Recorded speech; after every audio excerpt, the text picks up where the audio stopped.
El crecimiento espiritual. Tendrás 5 segundos para contestar. Te invitamos a usar tu cuaderno de escuela sabática para anotar tus respuestas. Que Jehová te bendiga y te guarde. 1. ¿Por qué es necesario pensar en el crecimiento espiritual? A. Porque debemos dejar de ser niños fluctuantes y crecer. B. Porque crecer es parte de la vida. C. Es mejor ser como niños porque de ellos es el reino de los cielos.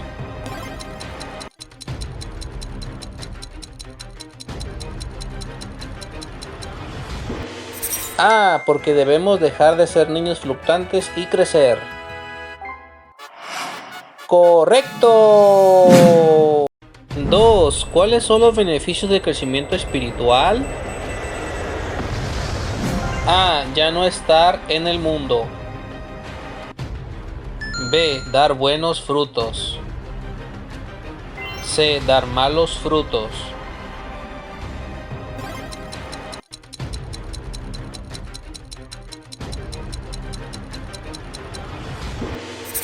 B. Dar buenos frutos. ¡Correcto! 3. ¿Cuál es la comida espiritual? A. La palabra de Dios. B. El maná escondido. C. El agua.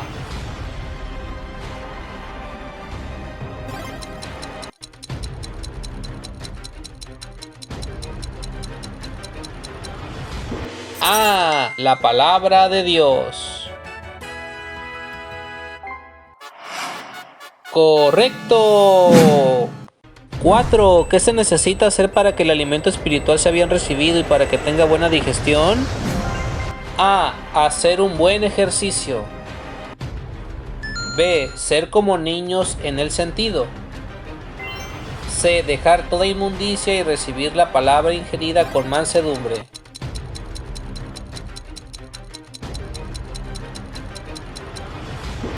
C. Dejar toda inmundicia y recibir la palabra ingerida con mansedumbre.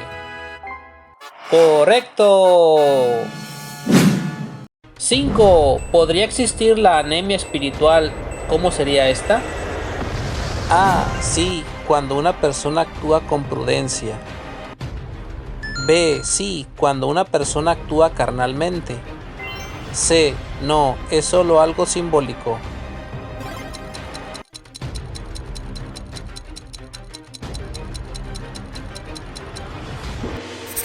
B. Sí, cuando una persona actúa carnalmente. ¡Correcto!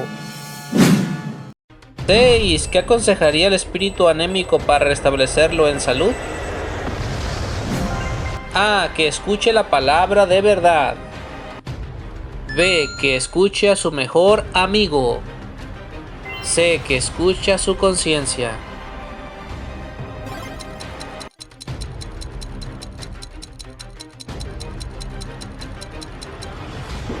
A. Que escuche la palabra de verdad.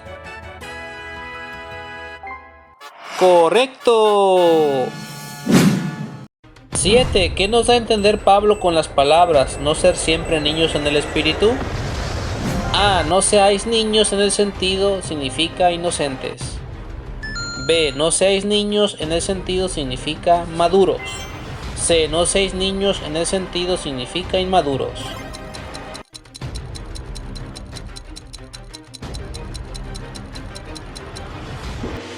C. No seáis niños en el sentido significa inmaduros.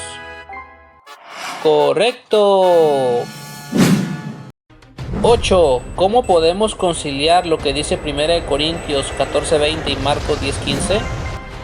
A. En que no debemos ser como niños. B. En que debemos ser como niños en la malicia, pero como personas maduras en el sentido. C. No se refiere a lo mismo.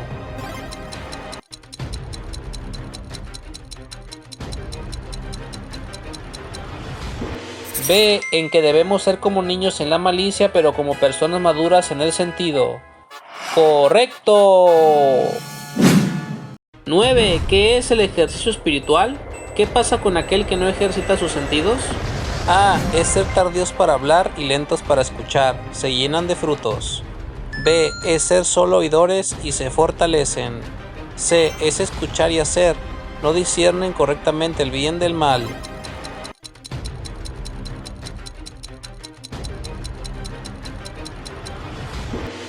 C. Es escuchar y hacer, no disciernen correctamente el bien del mal.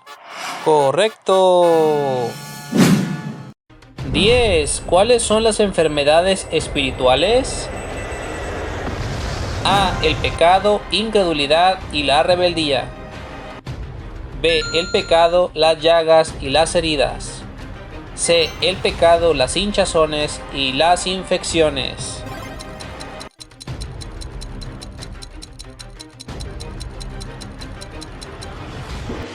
A. El pecado, incredulidad y la rebeldía. ¡Correcto! Sea vuestra palabra siempre con gracia, sazonada con sal, para que sepáis cómo os conviene responder a cada uno. Colosenses 4:6, paz a vos.